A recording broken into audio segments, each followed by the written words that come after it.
Здравствуйте, уважаемые зрители! Я снова с вами в прямом эфире. Тема нашей сегодняшней передачи — «Невидимый мир духов». Я очень долго думала над тем, какую же на этот раз выбрать тему и осветить нашим зрителям. Очень много к нам приходит писем, очень много к нам приходит вопросов рассказать о том, что же происходит тогда, когда покидают этот мир. Также к нам приходит очень много информации, вопросов, как устроен мир энергии. И вот сегодня я постараюсь объединить эти две темы. Сегодня я буду говорить вам об энергии. Сегодня я говорить вам буду также об энергетических субстанциях, которые окружают нас с вами. Итак, друзья мои, что же такое энергия? Если посмотреть на устройство космоса, если посмотреть на устройство жизни, мы увидим с вами, что все состоит из сознания, из разумных частиц, которые ежемгновенно изливаются из одной космической реальной точки, которая называется райской обителью. Эта энергия распространяется волновыми уровнями, волновым круговым способом по всему обитаемому и необитаемому космосу, также точечно проникает на определенные планеты, локальные системы, солнечные системы, галактики, где совершает свой путь эволюции. Каким образом? Сознание становится проявленным. Если посмотреть на энергетическую структуру этой планеты, мы увидим с вами, что эта планета имеет 3 уровня высокочастотной энергии. Эта энергия, которая называется Дух Истины, была привнесена из самого уровня рая сюда, на эту планету, после завершения своего последнего посвящения самим Архангелом Михаилом. Вторая энергия, которая очень важна и в принципе, с нее и начиналась сама жизнь. Это энергия, которая называется энергия Всевышнего, энергия Матери, энергия, которая создает проявленное состояние, энергия, которая все делает видимым. Вы называете эту энергию энергией света. И этот свет излучает каждая клетка человеческого организма. Этот свет излучает каждый живущий на этой планете. Этот свет излучают все предметы. Все состоит из этого света. Все проявленное только потому, что оно имеет в себе эту энергию. И еще одна очень важная энергия — энергия созидания, энергия, которая больше взаимодействует с разумом, энергия, которая больше включает и активизирует состояние разума и умственные способности человека. Называется она созидательной энергией. В свою очередь, созидательная энергия включает в себя 7 вспомогательных энергетических состояний. Это дух мудрости, дух поклонения, дух знания, дух совета, дух понимания, дух отваги и дух интуиции. Так называются эти уровни. Дух — это энергия.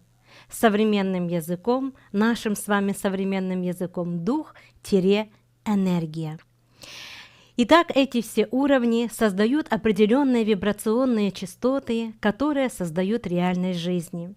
Если посмотреть на энергетический уровень реальности, мы видим с вами одновременно, что он и точечно проникает в каждую структуру, и одновременно, будучи на квантовом уровне взаимодействия друг с другом, он пронизывает всю Вселенную. Можно сказать так, что космос — это жесткий диск, внутри которого хранится вся информация как на носителе.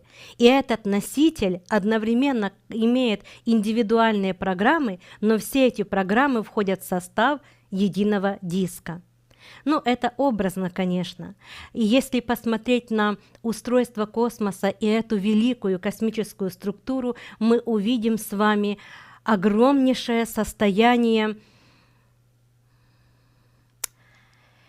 Сейчас я подберу вам слово нужное. Огромное состояние, огромный процесс всех происходящих уровней реальности и возможностей. Можно сказать еще так: в космосе и вообще жизнь создает то, что может быть противоречиво для человека, то, что человек не совсем может и понять. Так на самом деле. Космос вмещает в себя и реальность жизни космической. Это то, что оно называется дуальным. Оно называется, это то, что является более высокоразвитым и настолько внутренне серьезным процессом, что в данный момент человеческий разум и его сознание не может постичь всей этой возможности реальностей, действительно возможностей разных реальностей. Да, все это состоит из энергии, но если посмотреть на структуру человека, на его процесс жизни и эволюции, мы видим с вами, что человек, он тоже энергия, он тоже такой же дух, он тоже такая же вибрация, которая состоит из многообразий разных вибраций и состояний. Человек является вместилищем и Духа истины.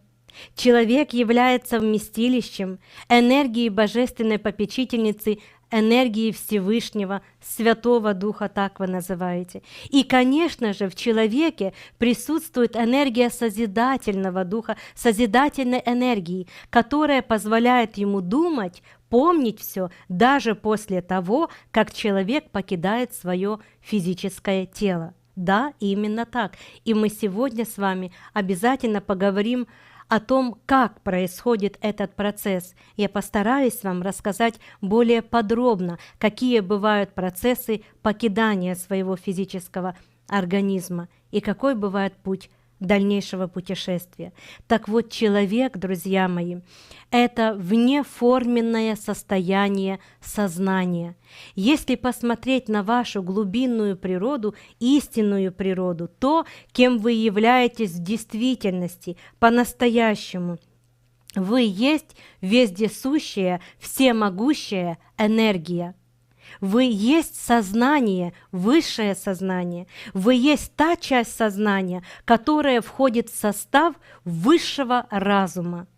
Вы владеете способностями и возможностями высшего разума. От вас многие эпохи и века это скрывают. И вот только сейчас пришло время вам открыть эти великие тайны, и не только открыть, и научить вас взаимодействовать с этими великими энергиями. Ведь вы и так есть они, вы и так входите в состав этих энергий. Если быть еще более точным, эти энергии входят в ваш состав, они создают вас. Благодаря этим энергиям, вышеперечисленным, вы и имеете жизнь. Да, эти энергии и есть жизнь. Жизнь – это всеобъемлющее, целокупное такое составляющее, хранилище всего. Это хранилище всех возможностей реальности. И хоть каждая реальность, каждая возможность сама по себе, автоматически она и взаимодействует со всей реальностью сознания, со всей реальностью космоса. Да, можно сказать, что все эти энергии, духи, которые я вам говорила, дух истины, божественной попечительницы, созидательный дух, это все энергии, входящие в состав сознания. Но сознание настолько многогранно и вездесуще, что в его состав входят и другие энергии, которые и занимаются построением и развитием космической реальности. Очень сложно донести обыкновенным языком человеческим эти высшие состояния. И иногда проскакивает информация в разных передачах, иногда, когда есть возможность одним глазом заглянуть в эти передачи, я вижу, что то, чему я вас учу, то, о чем я говорю уже много-много лет, сейчас уже к таким умозаключениям и выводам приходят ученые. Да, они также сейчас говорят о том, что космос строится из излучения, и коллайдер, который сейчас занимается изучением этих частиц, также ученые, создающие этот величайший механизм, пришли к выводу того, что из одной точки исходит энергия, которая распространяется по всей космической реальности. Вылетают постоянно частицы, которые и создают жизнь вокруг нас с вами. Также ученые сейчас уже говорят то, о чем я вам рассказывала много-много лет назад, о том, что есть параллельные миры, параллельные реальности, и это доказано уже. Вы знаете, когда я смотрю эти передачи, мне немножко смешно. Почему? Потому что эта истина, о которой я вам рассказываю, она существует уже давно. Но почему-то человеку надо найти доказательства, найти научные подтверждения, чтобы быть убежденным в том, что это действительно существует. Да и далеко не все люди могут в это поверить, в то, что это существует, в то, что существует жизнь вне этой жизни, жизнь после смерти, в то, что существует жизнь в других формах, в других состояниях, поверить в то, что существуют другие параллельные реальности, поверить в то, что на этой планете существуют другие измерения, где также протекает жизнь и свои уровни реальности. Когда я лечу в самолете и поднимаюсь на высокую высоту, я вижу проявленное состояние астрального плана, здания. Все это состоит из энергии света. Все намного больше в размерах. И когда я смотрю, я всегда думаю, вот совсем скоро наука, научный мир докажет и придет также к выводу того, что мир существует, и видимое пространство астрального плана также существует. И вы знаете, буквально сегодня включаем в Ютубе передачу, не буду говорить какую, где ученые пришли к выводу, что да, существуют и другие параллельные состояния жизни, проявленные состояния жизни здесь, на этой планете. И мне радостно, что наконец-то ученые-мужи доказали сами себе и другим неверующим фомам то, что это все есть, это все реально. То все, чему я вас учу, о чем мы беседуем с вами на курсах, те великие тайны, которые я вам раскрываю, это все постепенно раскрывается и находит подтверждение науки этой планеты, научного мира. Поэтому, друзья мои, я буду продолжать раскрывать вам тайны, и вы будете узнавать о них первыми, а потом об этом будут узнавать и ученые. И это прекрасно, что есть мир, что есть состояние, которое дает возможности человечеству понять, насколько оно велико, насколько оно совершенно и прекрасно. Благодаря этим научным теперь уже доказательствам существует понимание у людей устремленности в развитие, и планета вступила на этот путь эволюционного развития. И это прекрасно, друзья мои. Но в последнее время я сталкиваюсь с очень серьезными проблемами человечества. И недавно, проводя свою консультативную работу, посвятив этому целый день, я к вечеру пришла к выводу того, что у всех людей одинаковые проблемы, у всех одинаковые трудности. И самая глобальная сейчас проблема – это психоэмоциональное состояние человека, состояние психики, где души человеческие не выдерживают, где разум расщепляется с душою и уходит вспять, и уходит в такое безумное состояние. Души многих людей очень мучаются от этого. Люди рассказывают мне, что они чувствуют боль в душе, возникают панические атаки, страхи, безысходность, состояние и не жить, и не умереть, состояние просто безумия. И многим людям очень тяжко от этого. Страдают молодые люди от этого. И я вам скажу больше. Молодые люди с более развитым духовным началом, хотя никогда не занимавшиеся духовным развитием, начинают видеть другие измерения, другие состояния жизни и эволюции. Они начинают видеть параллельно существ, которые также живут в этом пространстве. Вы называете это духами. Да, они боятся об этом рассказывать, но сами от этой видимой ими информации просто сходят с ума. Сходят с ума, потому что нет того, кто мог бы правильно объяснить все происходящее. Более того, раскрыть людям понимание того, что это естественно. Так как вы являетесь сознанием, расширяя сознание в процессе квантового перехода, новая раса людей, которая приходит постепенно сейчас на эту планету, они все имеют способности и возможности видеть другие измерения и другие миры. Более того, планета вошла в астральный план эволюции, в 4-е измерение, и, конечно же, это измерение проявляется уже теперь в видимом состоянии. И многие люди начинают видеть не только этот мир, но и еще мир в этом мире, другое состояние этого мира. Это займет, друзья мои, определенный этап жизни и эволюции человечества. Пройдут годы, и за эти годы человечество адаптируется к пониманию того, что помимо этого измерения, этого мира видимого, есть еще другой мир, другое состояние. Люди привыкнут к этому, адаптируются к этому новому состоянию жизни и продолжат успешно свою эволюцию. Что же такое мир духов, невидимый мир духов? Я могла бы сказать так.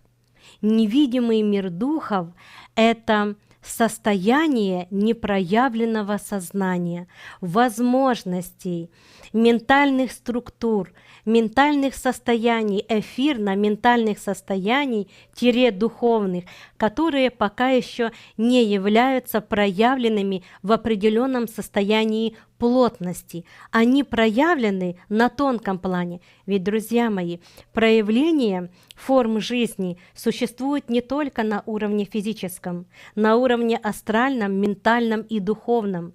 Да, существует на этой планете духовное пространство жизни, духовный мир. Это высшее измерение этой планеты. И это все на этой планете, где проживают и пребывают более высокоразвитые существа из других планет. И, конечно же, люди, достигшие духовного совершенствования этой планеты после своего физического ухода и покидания своего физического организма, их души, их тонкие тела перемещаются в это измерение, где продолжают свой путь эволюции. Друзья мои, мне очень часто задают вопрос и просят рассказать о том, как происходит процесс умирания, как происходит процесс выхода энергии, сознания из физического тела человека. Я могу сказать, что для каждого человека это происходит по-своему. И зависит это от самой прожитой жизни, от знаний, которые человек получил, и представления послесмертного опыта и загробной жизни, как говорится, как говорят в народе. Так вот, если человек был осведомлен о том, что жизнь после смерти существует, хотя бы он об этом слышал.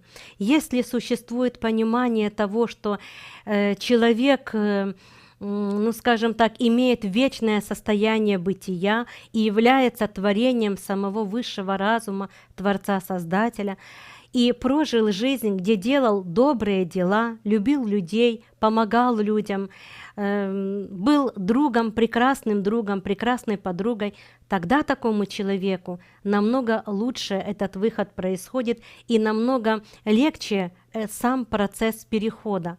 Потому что процесс перехода, когда происходит процесс умирания, он немножко, ну, скажем, создает такое депрессивное состояние души.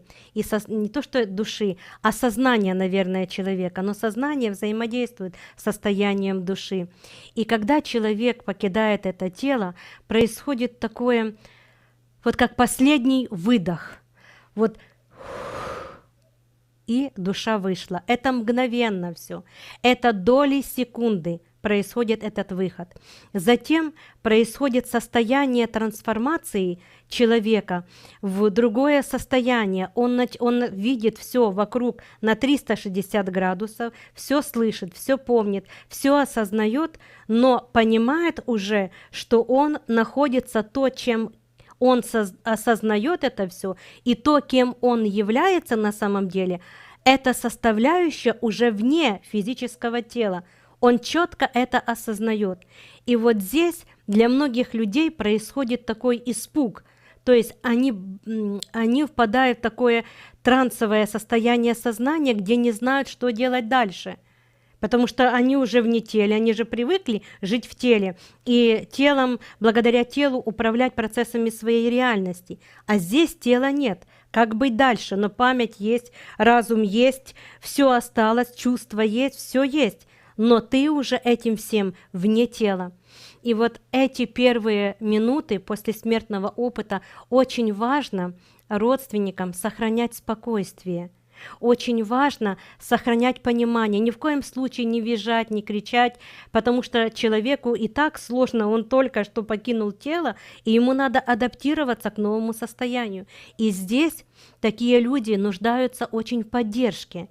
Поэтому их нужно поддерживать, нужно ментально с ними разговаривать, они видят, слышат ваши мысли, и стараться донести им, успокоить их, и успокоить и сказать, что все будет хорошо, поддайся процессу, пусть процесс ведет тебя туда, куда тебе нужно идти в то измерение, в котором тебе нужно будет и пребывать. То есть вот это напутствие, это наставление дает возможность переходящим душам в другую жизнь, в послесмертном опыте, спокойно и благостно перейти в свой мир, где они приобретают определенное состояние дальнейшей своей эволюции. Для многих людей, друзья мои, это свобода, это освобождение, и это освобождение дарует многим людям легкость. Да, последние минуты жизни, последние годы, месяцы жизни, они определяют дальнейшее состояние человека.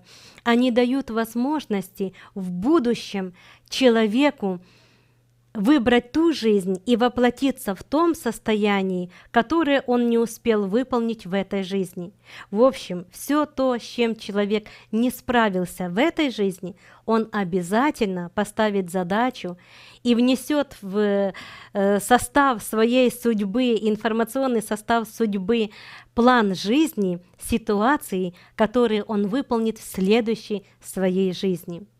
Как сделать так, чтобы человек побыстрее родился? О нем нужно забыть. Оказывается, если вы долго помните о человеке, вот эта память удерживает его в том измерении, где он жил. Если вы быстро о нем забываете, забываются души людей, они имеют возможность воплотиться снова. Еще существуют процессы, которые дают возможности загадать человеку, ну, скажем так, изъявить желание, загадать ему следующую жизнь, следующую судьбу в момент умирания, в момент покидания этого тела. Многие спрашивают, приходят ли наши умершие духи, которые состоят из энергии, и вы все состоите из этой энергии, к нам домой? Могут ли они с того пространства помогать здесь нам на этой планете? Ну, если они еще на этой планете остались и продолжат свой путь эволюции и смогли подняться в пространстве выше, в духовном пространстве находятся, они могут вам помогать. Если они попали в чистилище или еще в худшее состояние, находящееся на этой планете, они не только не могут вам помочь, они сами нуждаются в вашей помощи. Друзья мои, я хочу с вами поделиться своим опытом. Вы знаете, для меня смерть, для нашей семьи смерть — это процесс естественный, и он не вызывает у нас какой-то депрессии, какого-то там безумства, когда люди льют слезы взахлеб, когда иногда пишут мне люди, что вот 2-3 года не могу прийти в себя, вот сын умер или дочь умерла, вот не могу я схожу с ума, и в принципе уже и сошла с ума, что ж мне делать, как же мне быть? Это все только потому, что нет знаний у вас, потому что люди духовно слепые, и они не понимают, что смерти нет, и никуда их дети не делись. Они пришли в свое естественное состояние жизни. Туда, откуда они когда-то пришли, они и вернулись обратно. Туда, откуда пришли и их родители, и куда они и вернутся обратно. И то пространство более реально, более для вас естественно, нежели этот физический мир. А почему? А потому что вы есть энергия. И когда человек умирает, он возвращается в свой мир энергии. Понимаете? И я не понимаю, почему вы плачете, страдаете, когда это происходит. Это ваш дом, это ваша обитель, вы есть это состояние. Вы есть энергия жизни, которая может принимать любую форму. Сюда она приходит для того, чтобы принять физическую форму, пройти этап эволюции в физической форме, в физическом состоянии. Но все равно в своем истинном состоянии, природном, она остается энергией. И потом выбирает другую форму, если человек эволюционирует более высшую форму эволюции и уже воплощается в других мирах, на других планетах, в другом состоянии. Но это тоже будет энергия. И в виде энергии каждый из вас вернется туда, откуда вы в виде энергии и вышли. Вы ж понимаете? Вот как это. И я не понимаю, почему вы льете слезы, почему вы так страдаете, когда уходят ваши родные и близкие. Да потому что вы считаете реальным только этот мир. Другого вы не видите. Люди не развиты. Они не видят другого мира, другого измерения. Они не знают, что там, за границами смерти, потому что они не развиты, потому что они духовно слепые, потому что у них нет знаний, они не раскрыли свои возможности, и они страдают, они думают, что их близким, родным там плохо. Да, бывает и плохо, бывает и такое, но мне очень хочется, чтобы вы сохраняли осознанность. Развивайтесь, друзья, и вы сотрете границы в будущем, очень в скором будущем. Уже при вашей жизни вы увидите, что границы между жизнью и смертью постепенно будут стираться. И вы будете очень легко взаимодействовать и с миром духов, и с миром физическим. Да, это очень скоро уже будет. Сейчас ученые стараются это все технологически, технически сделать. Но это все иллюзия, это иллюзия. Это можно будет сделать, но только благодаря духовному росту, духовному становлению, духовному развитию человечества. Вы каждый медиум, вы каждый экстрасенс, вы каждый целитель, вы каждый мастер жизни, вы каждый Бог, Творец, Создатель. Каждый из вас есть это состояние. Но в связи с неразвитым духовным состоянием люди этого не имеют, не осознают и не могут этим управлять. И вот только сейчас пришло время раскрыть все эти возможности и способности. И очень многие мои ученики открывают все в себе эти чудеса и уже не боятся смерти, и не боятся, когда их близкие покидают этот мир. Более того, они даже умеют с ними общаться. Я могу вам дать несколько советов и рекомендаций, в первую очередь для своих учеников, для того, чтобы почувствовать душу родного ушедшего человека в другой мир, в другое измерение. Прислушайтесь к своей душе. Сначала сконцентрируйтесь на себе, на своей душе, почувствуйте ее внутри себя. Успокойтесь, успокойте ум. Войдите в ровную, спокойную точку. Вы точка, точка сознания, находящаяся в своей душе. Вы – точка сознания, находящаяся в своей душе. Сконцентрировавшись, успокоившись, сделайте запрос человеку, которого вы хотите почувствовать, которого вы хотите услышать, почувствовать своей душой. И сами себе скажите: душа чувствует душу. Это так и есть. Все ваши души общаются. Все. И неважно, в этом они пространстве или в другом пространстве. И когда вы задаете этот вопрос, остановите мысли, остановите ум. Не давайте возможности уму создавать что-то в вашей голове. Пусть в голове будет пусто, в состоянии безмыслия. Вся концентрация должна быть на состоянии вашей души. И сделав запрос, душа чувствует душу. Я хочу услышать тебя, мой дорогой любимый человек. Услышь меня сейчас. Я люблю тебя. Почувствуй любовь мою сейчас к тебе. Пусть моя энергия любви заполнит твое состояние сознания и твою душу. Я жду тебя. Я чувствую тебя. И замрите. И просто наблюдайте за тем, что с вами будет происходить. Как вы будете чувствовать в своей душе душу другого человека. Вы почувствуете любовь, вы почувствуете тепло.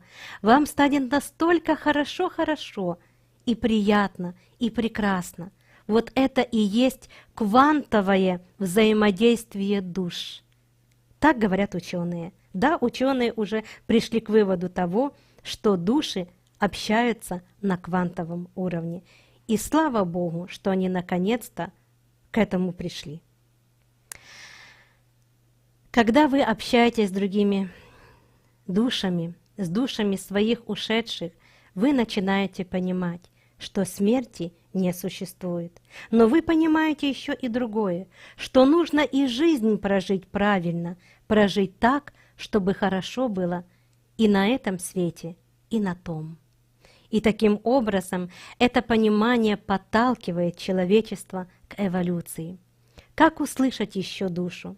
Но иногда вы можете почувствовать, когда вы в таком сконцентрированном состоянии, можете почувствовать запах тела человека, можете почувствовать запах его аромата, который он любил, или увидеть где-то его шнурок или ботинок завалялся, или носок где-то под кроватью завалялся. Никогда не было, а тут вот он выглядывает из-под кровати. Это знак. Это знак того, что ваша душа слышит душу вашего ушедшего с этого мира дорогого человека. Как сделать так, чтобы помочь нашим душам? Чтобы помочь им в том мире, где они находятся, молитесь за них.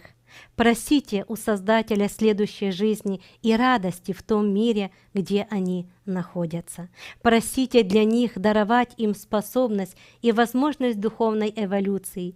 Это единственный способ спасения и вечной жизни. Духовная эволюция. Друзья мои, иногда люди говорят о том, что вот на кладбище духи бродят, вот бродят духи и в доме, и фотографии присылают духов и других существ. Ну, сейчас я хочу вам сказать, именно вот сейчас. Сейчас проявляется 4-е измерение, астральный план. А там тоже есть люди. Там не только люди, там и инопланетные существа прибывают, и другие существа, и сущности разные прибывают. И так как стираются границы между пространствами, человечество начинает видеть, особенно камеры с высоким разрешением, начинают фиксировать, фотографируя разных субстанций другого измерения. И это естественно. Что это такое? Ну, как я вам сказала, разные существа астрального плана. Но бывают еще и души умерших людей, даже ваших родственников, которые как раз в этом же плане, который проявляется, и живут сейчас. То есть в своих тонких телах они перешли в это измерение и там и находятся. Поэтому они имеют более, ну скажем, больше возможностей взаимодействовать сейчас с вами. Да, люди, которые находятся, души людей, тонкие тела людей, которые находятся на астральном плане, они имеют больше возможностей взаимодействия сейчас с этим измерением, так как планета перешла в 4-е астральное измерение жизни. И на этой планете, в этом 4-м измерении, стал проявляться астральный план жизни. Это мирячение вы видите очень часто, разных существ боковым зрением, на фотопленках проявленных существ. Вот это и есть такое поэтапное проявление 4-го измерения. В будущем, в ближайшие годы, этого будет все больше и больше. Человечество к этому привыкнет, никто уже не будет этого бояться. Многие люди уже будут это понимать, а значит, будут учиться взаимодействовать с этим измерением, а значит, и будут развиваться, будут понимать, что помимо физической жизни есть еще и другие жизни. Я готова к вашим вопросам. У Сергея Аркадьевича ничего не готово. Он мне нежно прошептал. Ну что ж, ах, ничего? Так неожиданно? Ну как же неожиданно? Понимаете, друзья, мы никогда не готовим никаких сценариев. Я сажусь сюда в кресло, обращаюсь к Создателю и прошу его даровать вам ту информацию, которая вам необходима. Итак, Родин уже одел свой наушник и читает вопрос. Включи, Родин, чтобы тебя слышно было.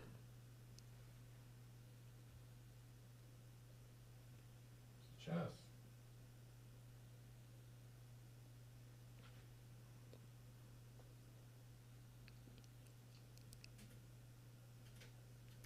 Добрый вечер. Вопросов очень много, я тут в них немножко запутался. Ну, постараюсь как можно быстрее, чтобы побольше Наталья Владимировна ответила на вопросы.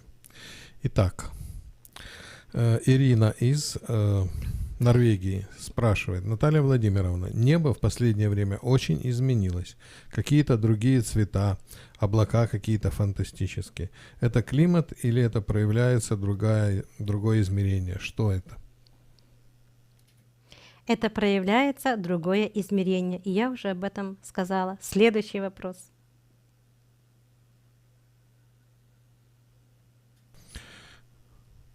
Наталья Ивановна спрашивает. Скажите, пожалуйста, домовые — это духи? Да, это промежуточные существа, да все духи. Ну что значит домовые — это духи? Так все духи. Вы духи, они духи, все есть энергия. Дух-— это энергия, но энергия имеет разный состав частоты и разный состав вибраций, которые и создают ту или другую форму. Ну, углубитесь немножко вот в квантовую физику, углубитесь немножко в теорию струн, вы поймете, что все состоит из волн энергии. Поэтому все есть духи, все есть энергия. Но промежуточные существа, они уже не люди, но еще не ангелы, то есть не серафимы, не серафическое воинство. Они находятся в промежутке. И в этом тонком состоянии полуматериальном они имеют полуматериальные субстанции, потому что они даже могут быть видимыми тогда, когда они это хотят. Они могут проявиться вам в видимом состоянии. Они в процессе своей эволюции совершают свой путь, они присматривают за вами, помогают вам в процессе эволюции. В космосе все построено так, что все помогают всем. Сама эволюция, она состоит в помощи, в развитии и в заботе друг о друге. Более высшие формы помогают более низшим формам. Вы, люди, помогаете своим животным. Очень часто вы у меня спрашиваете за своих животных и даже утверждаете, что у них души есть. Нет у них души, у них есть сознание. Но это тоже форма жизни, которой вы, люди, должны помогать и заботиться о них. Но помогать так, чтобы не создавать проблем другим людям. а чтобы это действительно было помощью. Поэтому промежуточные существа, живущие на этой планете, это те, кто в будущем станет серафимом. Но только тогда, когда эту планету они подготовят к новому эволюционному уровню развития, к эре света и жизни. Будет такая эпоха развития планетарного масштаба, где человечество перейдет на очень высокий духовный план жизни. И вот тогда будет провозглашена эра света и жизни. Вот только тогда эти промежуточные существа вам уже не нужны будут. Вы сами будете настолько самостоятельны и настолько правильны и настолько развиты, что вы уже сами продолжите эволюционный этап на этой планете. А они покинут этот мир, промежуточные существа, ваши домовые, и перейдут жить на другие планеты, в обительские миры, где примут посвящение и станут серафимами. Следующий вопрос. Раз уж мы коснулись этой темы, пожалуйста, про животных. Очень много вопросов. Про их души, куда они попадают после смерти. Друзья мои, ваши животные тоже состоят из сознания. Они живут, они есть сознание. В вашей голове они тоже проявлены в виде сознания. У вас о них есть мысли, память, чувства, эмоции. Это все состоит, это все есть состав сознания. Чувства, эмоции, память, мысли, движения, тела – это все состав сознания. Так как они есть это сознание, после своей смерти их физическое тело идет в распад, а их сознание высвобождается и живет в мире сознания, в непроявленном состоянии, в состоянии ментальном, в состоянии образном. И когда человек умирает, он может встретиться со своим животным, если он хотел с ним встретиться. Он может, перейдя в мир сознания, душа человека, встретить там сознание своего животного, но не душу. Почему? Потому что, например, астральный, ментальный, духовный план этой планеты, который вперемешку состоит, в составе входит в состав друг в друге находится, там все тоже имеет разные уровни сознания. Там жизнь наполнена разными уровнями сознания. Там и растения есть. Ведь они же есть в вашем сознании, значит, они есть и на тонком плане, значит, они есть и в этом тонком состоянии сознания. Сознание приобретает разные составляющие формы.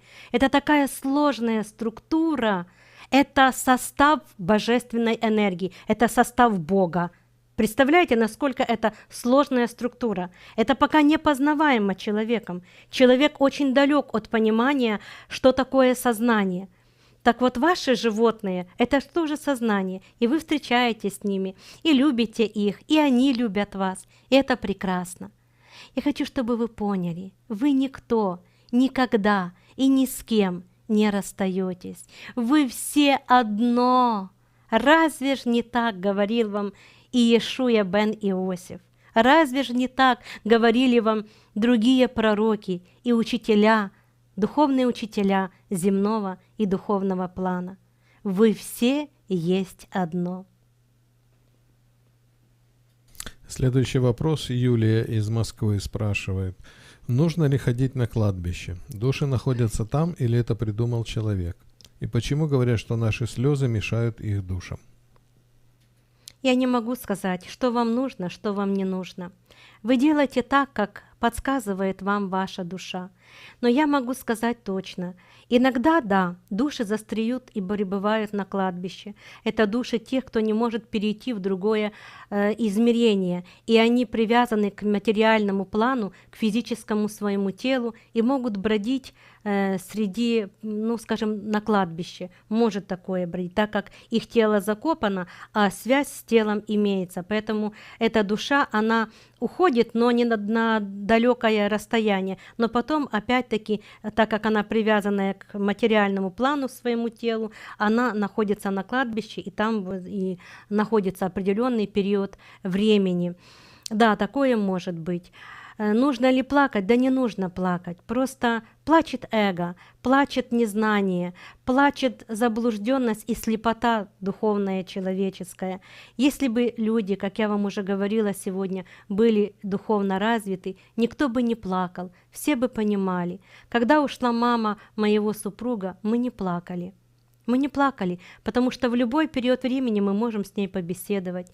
Я провожала ее в тот мир, куда она уходила. Я помогала ей перейти. Да, мы не ходим на кладбище очень часто, очень редко приходим там в день поминальный, но мы знаем, что там ее души нет. Нет ее там души. Ее душа, ее тело, сознание в другом измерении. Она рассказывает нам, как она живет, с кем она живет. Она спрашивает у нас, как мы здесь живем, как ее родные, как отец, который еще живет в этом мире, как дядюшка, ее родной брат, который тоже еще в этом мире. Мы рассказываем, мы общаемся с ней. Да, друзья, и это естественно, и вы все можете этому научиться. Да, я на определенном уровне развития человека, когда человек уже с устойчивой психикой, я учу своих учеников. И это нормально. Вы все имеете такую способность. И ученые тоже уже пришли к такому умозаключению. Следующий вопрос. Следующий вопрос. Гульнара спрашивает, что происходит в мире духов с умершими до года, когда за него читают молитвы? Все происходит по-разному. Если человек попал в чистилище, ну там что происходит? Ничего там не происходит. То есть это высшая чистая энергия, она не всегда доходит до такого человека. Если человек попал в средний астральный план, тогда он получает в среднем астральном плане потоки энергии, потоки любви. Вот, потому что когда вы молитесь, вы изливаете любовь, вы просите, то есть вы посылаете энергетические импульсы, которые воспринимает тонкое энергетическое тело умершего человека. Если человек перешел в более высшее измерение этой планеты, то как-то ваши молитвы им, ну так, ну хорошо, как привет из прошлого, ну хорошо, помолились, да, думают, значит, вспоминают, значит, помнят, значит, ну хорошо, ну вот так, не более того, потому что их сознание находится на более высшем плане, нежели, например, сознание живых людей, которые молятся. Все по-разному.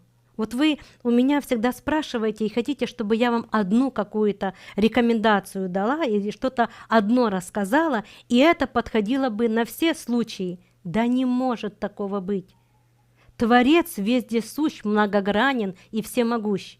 Жизнь вездесущая, многогранна, всемогуща. Вы вездесущие, многогранны, всемогущие. Поэтому этот состав сознания и дает возможности вам все создавать по-разному.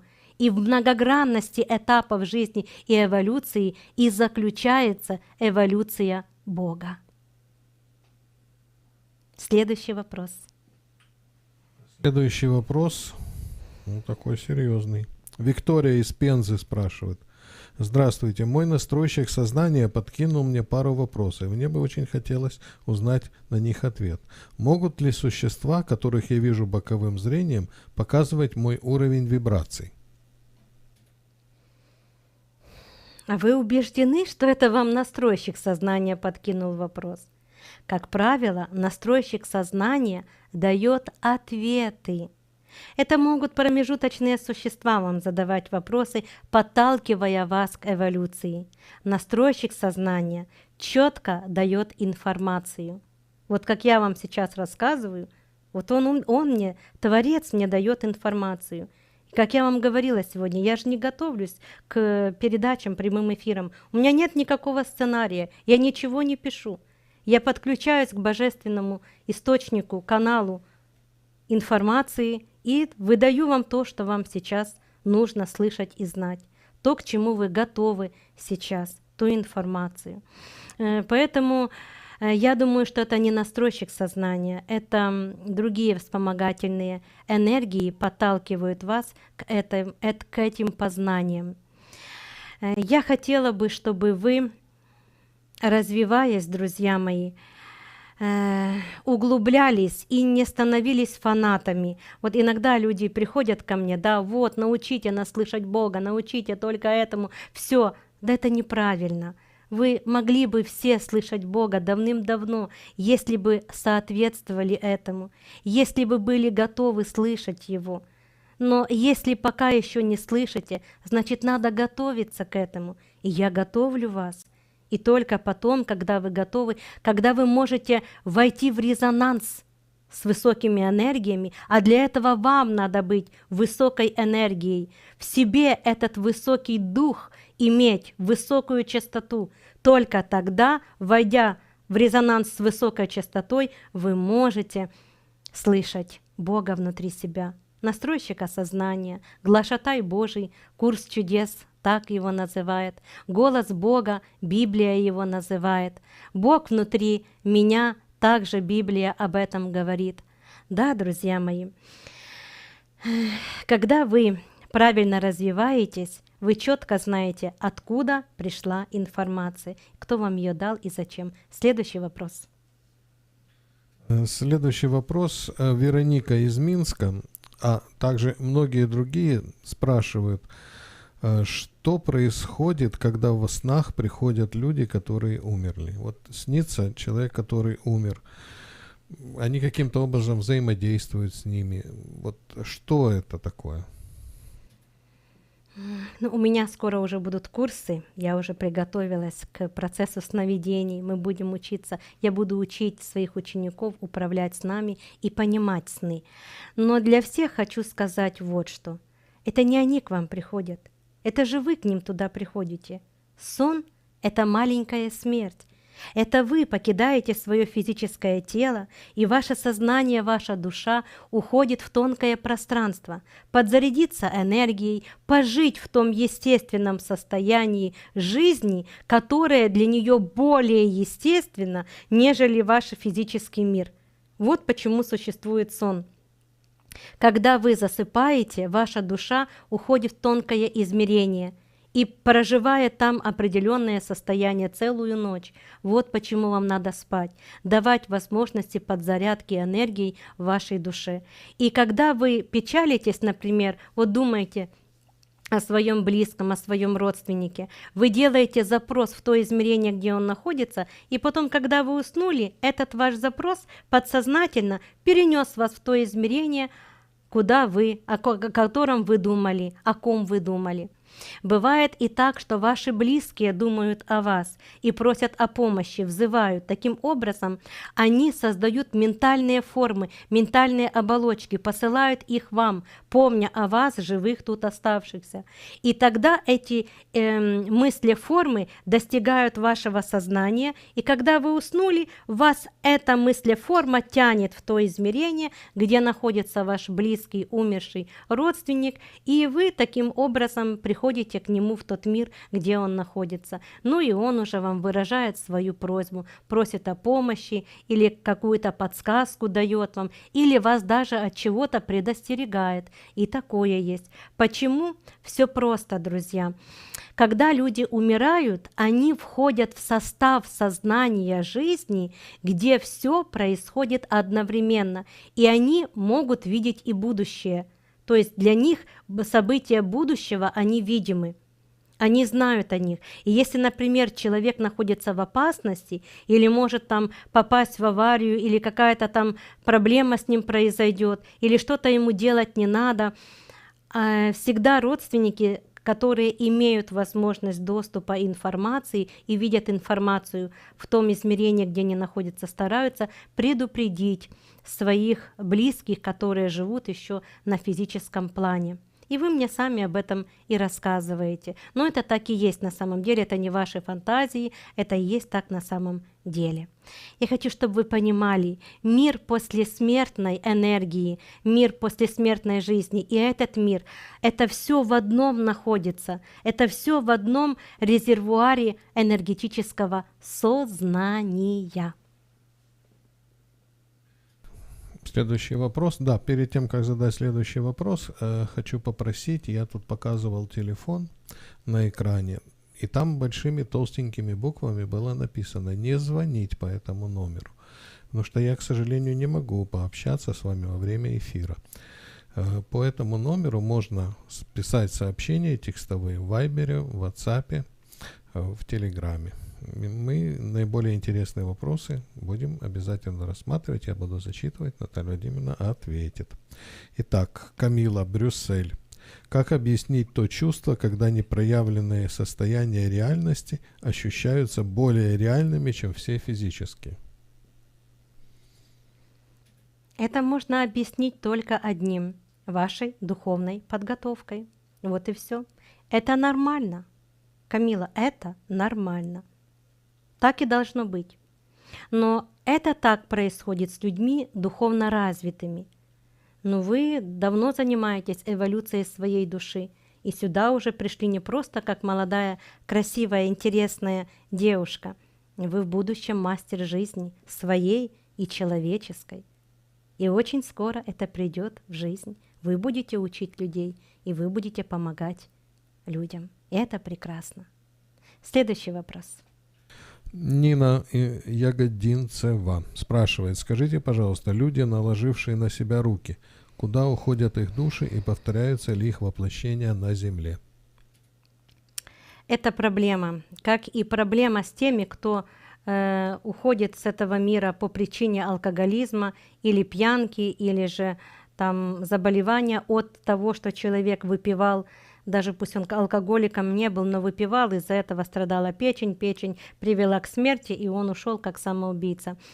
Это проблема. Это люди, которых называют, они уходят в статусе, их называют самоубийцами. Это те, кто отверг жизнь. На самом деле духовные личности, духовные существа рассматривают вас как на существ, которые оценивают жизнь, которые относятся к жизни с большой ценностью и берегут свою жизнь, заботятся о ней, или же просто плюют на эту жизнь, заливая рот свой водкой, еще чем-то, какой-то гадостью, наркотиками и так далее. Эти люди являются самоубийцами. Ну и люди, которые наложили на себя руки, они тоже в этом же статусе и находятся, самоубийц. Самоубийцы, отвергнувшие жизнь. А значит, скоро жизнь они не получат. Жизнь быстро получат те, кто умирает, но хочет жить по каким-то другим обстоятельствам. Но он не самоубийца. Уходит, но не самоубийца. Он хочет жить. А если человек отверг жизнь и просто добивал себя в этом мире, это говорится о том, что он не скоро воплотится в этом мире. Все они в чистилище находятся, в тяжелых обстоятельствах, в тяжелых состояниях. И все, что можно для них сделать, это молиться своими словами, просить серафимов-хранителей, просить духовных личностей помочь им в том пространстве, где они находятся. К сожалению, так.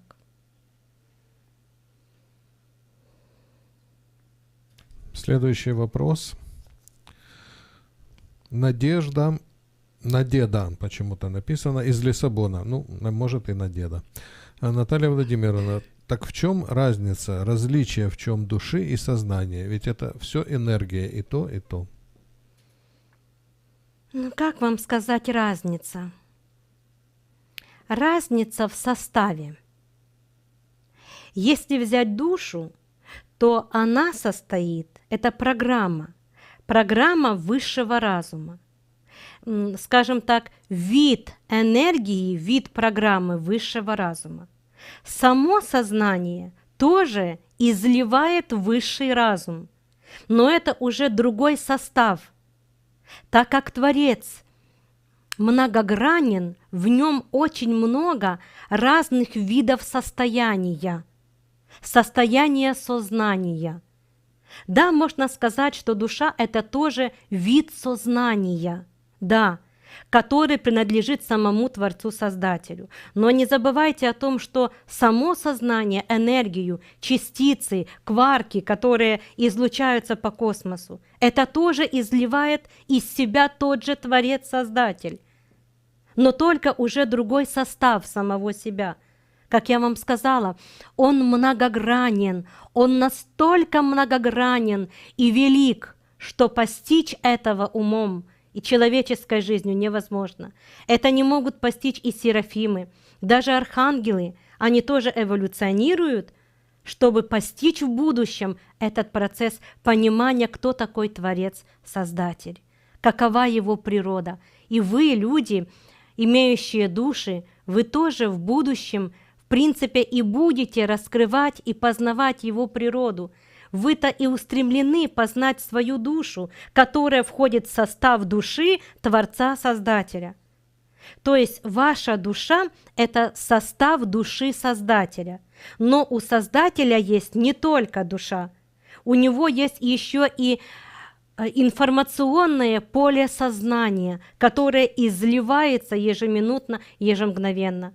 И слава Богу, уже ученые тоже пришли к такому умозаключению. Мне уже радостно, что они тоже наконец-то это начинают понимать. Сознание многогранно, и сознание в свой состав имеет высшую и низшую вибрацию. В его состав входит все, абсолютно все. В космосе нет такого понимания, как добро и зло. Есть понимание, что все для чего-то надо. Для чего? Для эволюции, для приобретения познания опыта. И чтобы был этот опыт, надо, чтобы было сравнение, плюс-минус, то, что вы называете на этом низшем плане добром и злом. И в сознание входит этот весь состав, и плюс, и минус, и добро, и зло. Вся частота с низшей до самой высшей. Из этой частоты, из этого уровня энергии и состояния непроявленного создаются проявленные миры и планы эволюции и жизни. Все уровни, и духовный, и астральный, и ментальный, и физический уровень жизни, все состоят из сознания в разной форме, частоте жизни, проявленной жизни. Мне очень сложно вам объяснить, что такое это сознание. Я-то понимаю сама это. Я понимаю, во мне есть эта убежденность и понимание, и вот оно, понимаете, просто распирает меня, эта информация. Но как вам это человеческими словами объяснить, когда очень многого здесь на физическом плане нет у вас? Вы даже многие не видите того, что есть сейчас в мире мертвых, в мире в послесмертном опыте. Вы многого даже сейчас не помните, хотя вы все переживали опыт жизни после смерти. Вы все много рождались раз и много умирали раз. И у вас есть память о прошлых воплощениях и о послесмертном опыте. У вас есть это. Оно сродни ваших снов, можно так сказать. Но сны, как правило, происходят на низшем плане эволюции, а иногда вы проживаете эволюцию в послесмертном опыте на высшем плане, в высшем измерении. Следующий вопрос. Следующий вопрос. Катя из Николаева спрашивает. Наталья Владимировна, скажите, пожалуйста, а Сергея Аркадьевича никогда не видно, только слышно. Он тоже дух? Нет, Катя, я не дух. Но когда-нибудь стану, наверное. Так, следующий вопрос. Ольга, Энергодар. Почему серафимов называют воинством? Неужели и более высшие существа ведут войны?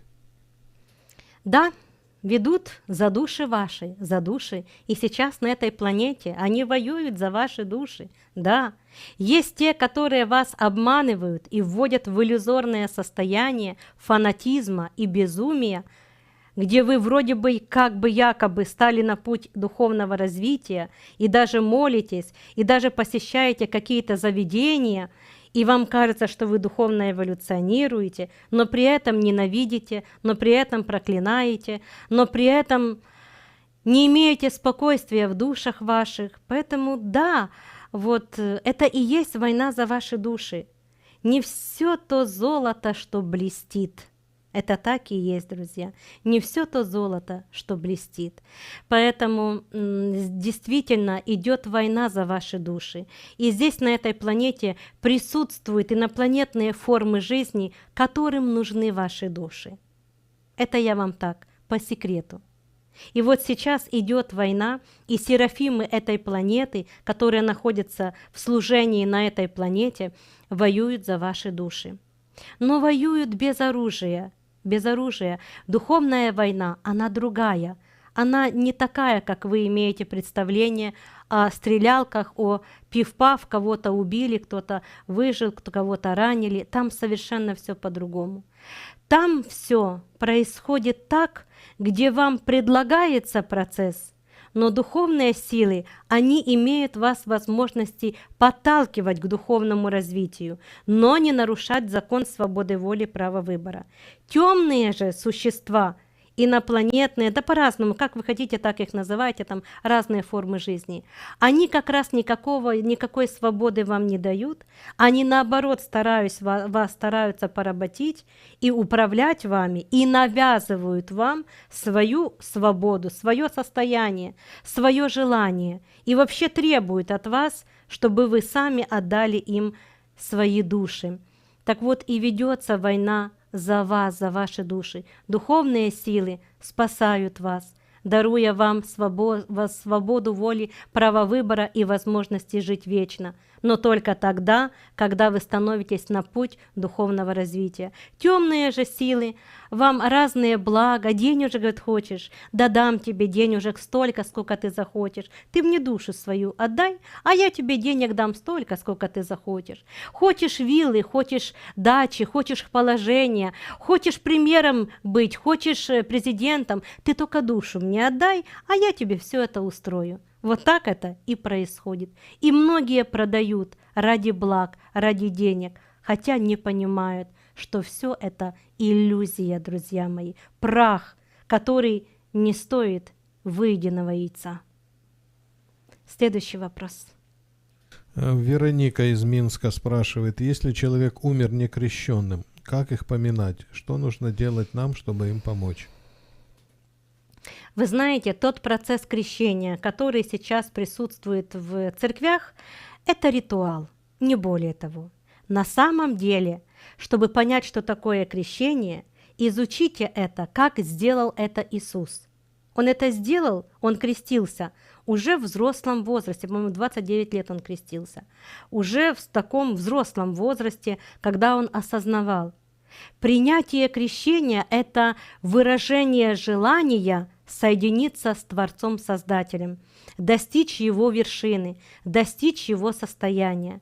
Сейчас процесс крещения – это выбор человека следовать путем Христа, следовать к своему духовному эволюционному уровню развития так, как это делал Он.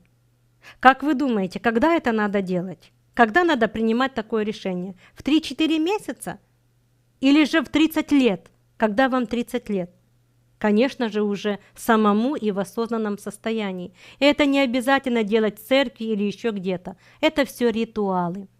Крещение, друзья мои, это выбор ваш. Это ваше внутреннее принятие этого великого пути эволюции. И не важно, где вы принимаете, в каком здании, заведении вы принимаете это решение. Важно, как вы следуете по этому пути. Вот это важно. А в церквях это просто финансовый ритуал, не более того. Не более. Но на самом деле это великое действие, которое нужно принимать самостоятельно и уже в взрослом возрасте.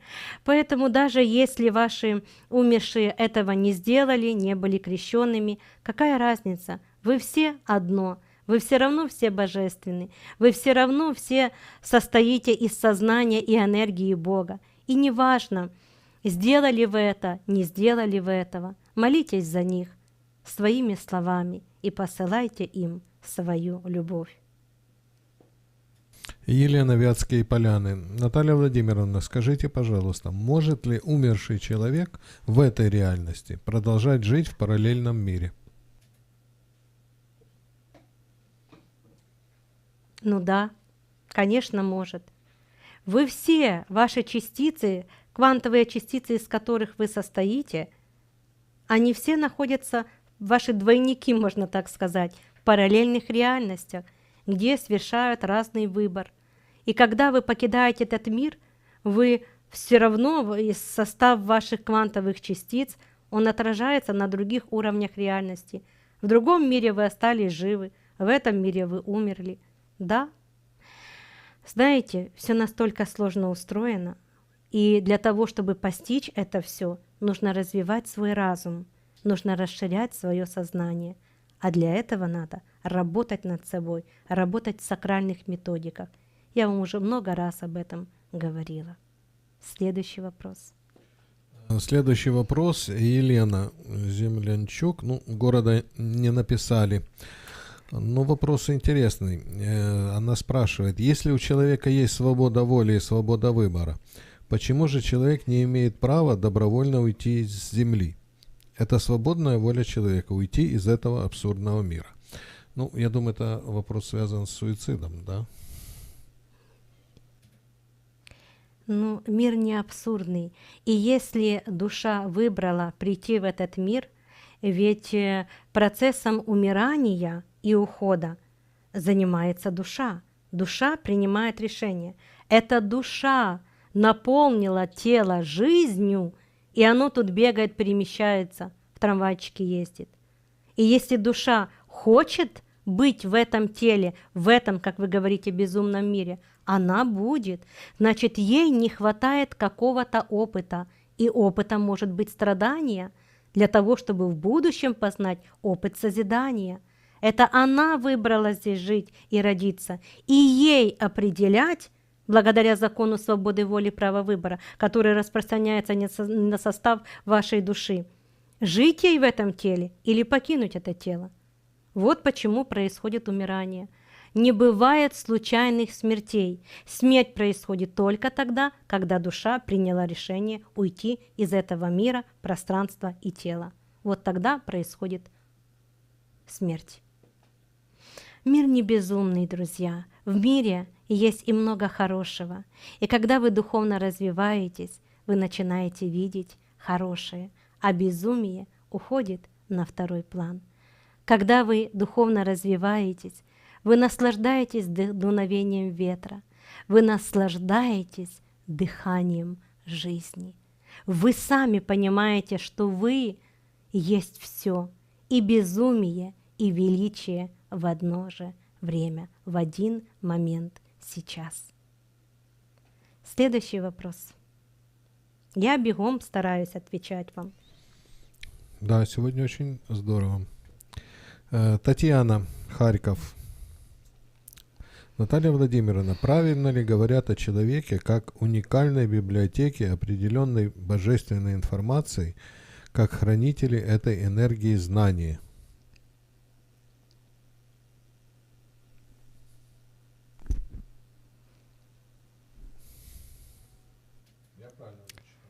Это называется «не доходя напротив, как зайти с той стороны». Но так как я поняла этот вопрос, я и отвечу так, как я его поняла. Человек является и хранилищем этих знаний, в частности, его душа. Но опять-таки, душа имеет знание, опыт приобретенный, и она владеет знанием, но не опытом, еще в будущем желающим пережить. То есть знаниями самого Творца-Создателя, так как она входит в состав его, она из него и зашла, так вот скажем. Поэтому да, и человек является хранилищем этого всего. Более того, расширяя свое сознание, вы входите в резонанс с космическим, вездесущим, всемогущим сознанием, которое по всему космосу. Таким образом, вы можете получать высокочастотную информацию, знание, вы называете это знанием, что и дает вам процесс расширения сознания и, конечно же, процесс эволюции. Вот так вот. Следующий вопрос от Виктории из Пензы. Она спрашивает, получается, если в параллельном измерении тоже есть я, то у той, которая я в том измерении, у нее своя душа или та, которая у меня? Или я запуталась, она пишет. Та, которая у вас. Что значит своя? А если я вам скажу, что есть только одна душа, и вы входите в состав этих всех душ, все ваши души входят в состав этой одной души. Вы все есть одно, я же вам сказала сегодня. То есть это как раз, эти слова подтверждаются тем, что все ваши души входят в состав одной души. Вы, ваша душа, она как копия отражается в других измерениях, где вы проходите другой процесс эволюции и реальности. Мы уже с вами зашли в тему параллельности миров. Ну, раз вы спрашиваете, значит, это интересно, значит, это надо. Поэтому и в том мире, и в этом это все вы. А если я вам скажу, что на определенном эволюционном этапе вашего развития все вы в разных параллельных реальностях сможете, ваши души, ваше состояние, сможете общаться друг с другом. Вы сами сможете общаться с собой. Здесь вы это состояние иногда называете дежавю. Это и есть ваше общение, где в будущем уже с вами это произошло, а вот в этом пространстве по отношению к будущему оно прошлое, только сейчас это происходит. И когда оно происходит, вы так уже вроде бы я была в этом месте, уж вроде бы было это состояние, уже вроде бы была эта ситуация. Откуда я ее знаю? Откуда я знаю этого человека? Да это все потому, что в будущем вы уже это пережили. Вот как. Видите? Тоже ваша душа. И она имеет с вами связь здесь, в этом пространстве. Если бы вы все, общество, было духовно развитым, вы бы все бы сами это понимали. Вы бы общались с собой, сами с собой, с разными измерениями. Вы бы уходили с одного измерения в другое осознанно и возвращались бы. И это было бы нормально. Но это возможно только при расширенном сознании и высоком уровне духовного развития. В будущем так и будет. В будущем человечество научится все это совершать. И это будет даже нормой жизни. Следующий вопрос. Следующий Надежда спрашивает. Подскажите, пожалуйста, что необходимо предпринять в день ухода, в день смерти? Как грамотно помочь душе ушедшего? Но я уже рассказывала об этом. Вам просто нужно послушать еще раз эту передачу, наверное. Но раз вы спросили, то еще раз об этом повторюсь. Первое, что нужно вообще готовить людей к смерти. Нужно рассказывать им о том, что это естественный процесс возврата в то состояние, природой которого они являются. Это первое. Нужно рассказывать, чтобы не было страха и такой потерянности. Нужно говорить о том, что тебя будут сопровождать духовные личности или же твои знакомые, которые ушли раньше, они могут сопровождать тебя в том пространстве.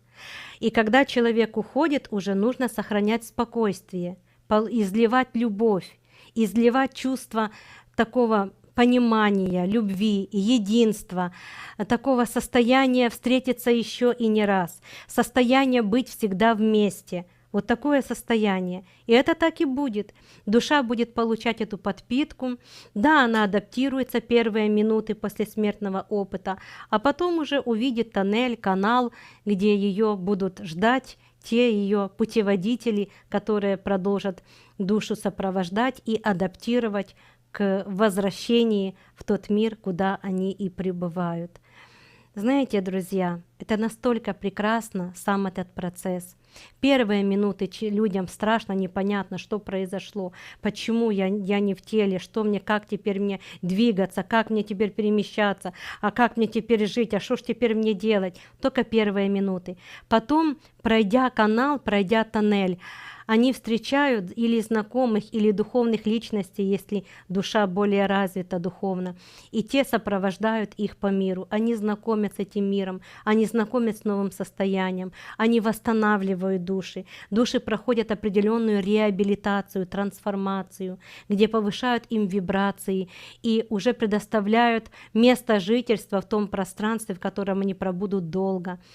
И это, знаете, это такой покой сразу. Вот сам процесс такого покоя, радости, такого состояния, что фух, наконец-то ты дома, наконец-то все хорошо, наконец-то нет этой гонки, не надо уже ничего зарабатывать, ничего покупать, не надо бояться, что денег не будет, еды не будет, за квартиру не заплачу, кредит останется непроплаченным и так далее. Это ничего этого нет. Свобода, свобода, такая легкость приходит, особенно люди, которые, боялись, что им чего-то не хватит, как-то они не заработают, как-то им, вот там это освобождение. То есть ты понимаешь, что не надо больше зарабатывать, не надо больше вот упираться и чего-то там добиваться, не надо. Все это уже позади. Ты свободен, ты свободен. Даже есть песня об этом. Я свободен. Вот действительно, друзья, это состояние величия, покоя, такой расслабленности, такого, знаете, вот как вы трудились, работали, потом, все, отдыхаю, хорошо. Вот такое чувство, вот такое состояние. Но это для тех людей, кто был добрым на земле. Кто был добрым, кто не кусался, кто не был злым, кто не грызся друг с другом, кто не воевал за деньги, за земли, за какие-то там процессы.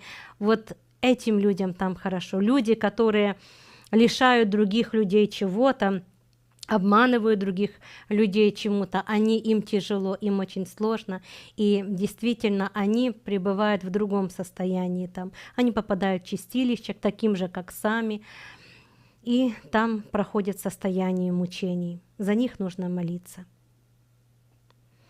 Ну вот так вот, мои хорошие. Знаете, эти процессы разные. Это не только так, как я сейчас рассказала. Не только так. Но в большинстве случаев вот так вот. Да, все проходят канал, все проходят другое измерение, но есть люди, которые и не понимают того, что они умерли. Да, и есть люди, которые находятся даже в этом измерении, в этом пространстве, в 4-м измерении, среди вас, ходят среди вас, вы их не видите, а они ходят среди вас, в своем состоянии, думают, что они живые. Да, и такое есть. Все зависит от состояния развития сознания в момент смерти каждого человека. Следующий вопрос.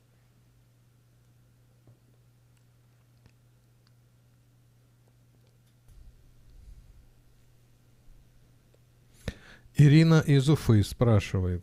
Я по гороскопу близнецы. Мне кажется, что во мне 2 человека. Может ли такое быть, чтобы было 2 души? Не может быть 2 человека, 1 человек. Но само созвездие Близнецы говорит о том, что человек в прошлых жизнях был двойственный. То есть и белым, и красным служил, и такой, и такой. То есть он не определившийся в жизни. И рождаясь в созвездии Близнецов, ему дается это воплощение для того, чтобы он определился, куда он, или к темным, или к светлым силам. Поэтому созвездие Близнецы – это двойственный знак, так можно сказать. И человек живет двойственную жизнь. Он и такой, и такой. От него можно ожидать в равной степени и доброе, и в равной степени злое. Таким людям надо определенность. Также еще, друзья мои, весы тоже, вот они похожие, эти знаки, весы. То есть есть и то, и то. Может человек сделать и такой выбор, и такой выбор. И очень серьезные такие процессы. Вот огненные знаки, да, они упертые, вот они решили все вот так и вот все вот. То есть от них уже подвоха ждать особо не нужно. А вот знаки двойственные – это колеблющиеся знаки. Им нужно определиться. Ну, раз это так, значит, это так и есть. Это не значит, что этот знак плохой. Нет плохого или доброго знака зодиакального. Все знаки хорошие. Все они нужны, и все они для чего-то нужны.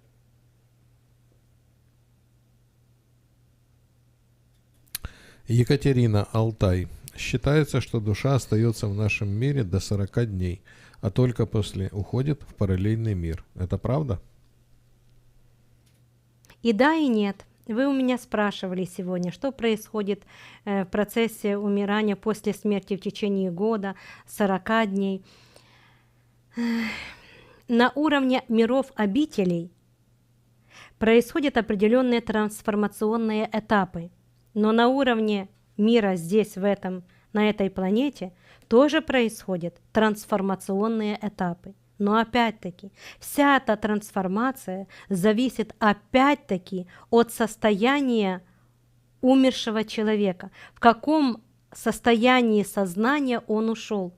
Вот такие трансформации и происходят. Я встречала умершие души людей, которые очень привязаны к материальным ценностям, к домам, квартирам, к деньгам. Так уже давно прошло, уже даже больше 3 лет прошло, 4 лет. Они до сих пор здесь, в этом пространстве, ходят, бродят. И до сих пор все держится за свои квартиры, за свои деньги, за свои дома. И как они говорят мне, я спрашиваю, почему ты здесь? Почему ты не уходишь в другое измерение? И говорят мне, не изжила материальных привязок, душа не изжила. И буду оставаться здесь до тех пор, пока не изживу это состояние, пока не готова буду его оставить, этот материальный план, материальный мир. Да, друзья. А вы обратите внимание, вот при жизни, вы живете при жизни, да? Иногда приходят люди духовно развиваться ко мне, и я смотрю, что они приходят с единственной целью – стать еще богаче, еще больше иметь денег, еще больше иметь имущество и так далее, и так далее. Но при этом говорят, помогите нам, вот у нас здоровья нет, того нет, и хочу еще больше. Да, они не говорят о том, что я хочу еще больше благ, но их поведение в жизни все на то указывает. То есть, почему указывает? Это их состояние сознания, это их состояние души. И хоть они об этом не говорят, оно все равно в них внутри есть. И я тоже всегда это вижу, стараюсь переубедить человека, стараюсь поставить его на другие рельсы и рассказать ему о том, что не это главное, не деньги главное. Главное – твоя радость, та радость жизни, которую ты имеешь. А деньги будут. Ты соответствуй Божественному, и все у тебя будет. Стань духовно развитым человеком, и деньги будут. Деньги есть у духовно развитых людей, у них все есть. Весь мир принадлежит им. Не только деньги. Это нужно понять человечеству. Но эти люди этого не понимают, и они все равно привязаны к деньгам. Да, думают, пусть та Родина рассказывает, а мне надо, чтобы в кошельке всегда что-то лежало. Понимаете? И многих людей очень сложно переубедить в обратном. Очень сложно. И как бы ты ни рассказывал, а он все равно. А вот пусть лучше будут деньги, а потом я заработаю 1 миллион, потом я пойду развиваться. Не будет так, не будет так. И буквально вчера мне говорили об этом. Да, говорит, я думал, что вот сначала я 1 миллион заработаю, потом пойду к Наталье Владимировне, буду ее слушать, ее передачи. Нет. Знаете, до чего доживаются? В ноль уходят, в крах полный. Сначала духовно развиваться, а потом будет и 1 миллион. Если он вам нужен будет, если вы готовы будете правильно им распорядиться здесь на земле. Вот это надо осознать, но не все, далеко-далеко не все могут это осознать. Вот это люди с материальными привязками, люди, которые этого не могут осознать. Особенно люди в Европе. Там, мне денег надо, мне работу, мне жену надо. Что вы мне духовно развиваться? Зачем у меня есть такой ученик? Что мне духовно развиваться? Мне жену дай, пожалуйста, сделай так, чтобы у меня жена была, деньги. А то работы нет, не клеится как-то на работе, нигде ничего не клеится. Я объясняю, что нужно начать с развития своей души, своего сознания, хотя душа уже кричит. И уже люди говорят о том, что не могу, не выдерживаю, уже так внутри болит, что уже не могу, жить не хочу уже. Но все равно не понимают. И не понимает. Вот как достучаться до такого человека? Что может до него достучаться? Боль, страдания и разрушение. Вот они могут достучаться.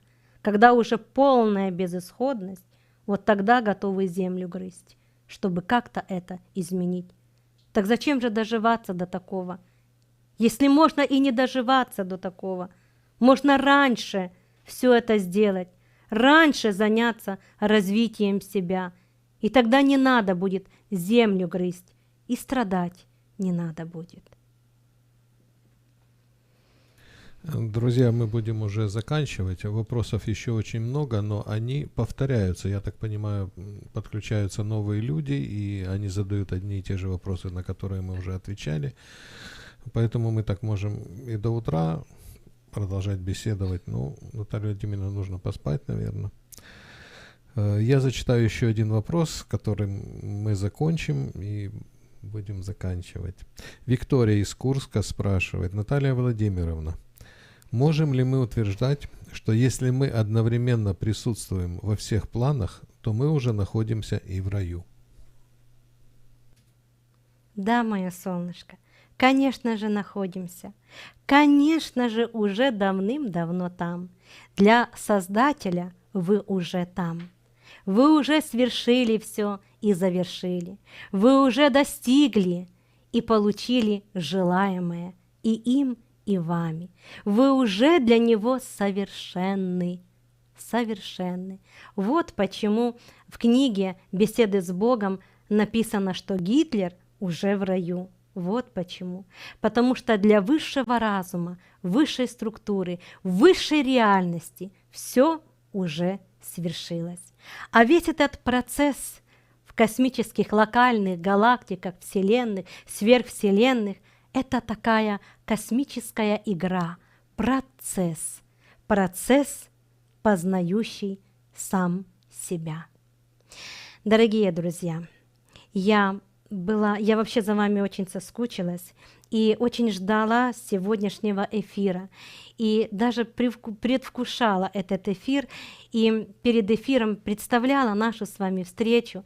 И так меня грели эти мысли, и так мне было радостно и спокойно от того, что есть те, которые ждут пробуждения. Есть те, которые хотят познать высшую истину. Есть те, которые хотят свершить величие своего пути. И мне радостно сегодня встретиться с вами. Мне радостно. Я знаю, что каждый из вас проходит сейчас свой процесс. Кому-то лучше, кому-то хуже, кому-то средненько, кому-то очень плохо. У всех по-разному. Но мне хотелось бы утешить вас в каждой вашей ситуации. Не опускайте ручки. Знайте, выход есть, и смерть — это еще не конец. Это начало начал. Это продолжение пути. Это процесс жизни.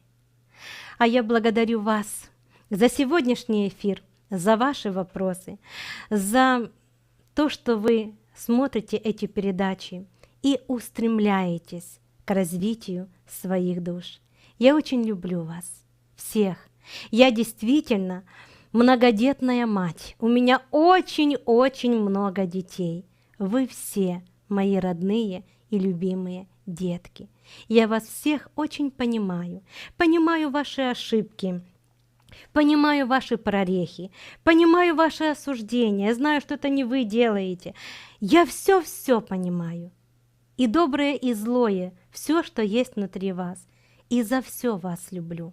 И за доброе, и за злое. И буду делать все на этой земле, на этой планете, чтобы каждый из вас, желающий свершить высший путь эволюции, достиг самой высшей точки своих свершений. Благодарю вас и до скорых новых встреч. Пишите вопросы, что бы хотели знать, в чем бы хотели разобраться, какие темы вы хотите затронуть. Мы расширяемся и скоро еще больше предоставим вам возможности познать высшие истины. До новых встреч, друзья мои. Не унывайте, все пройдет, и это тоже.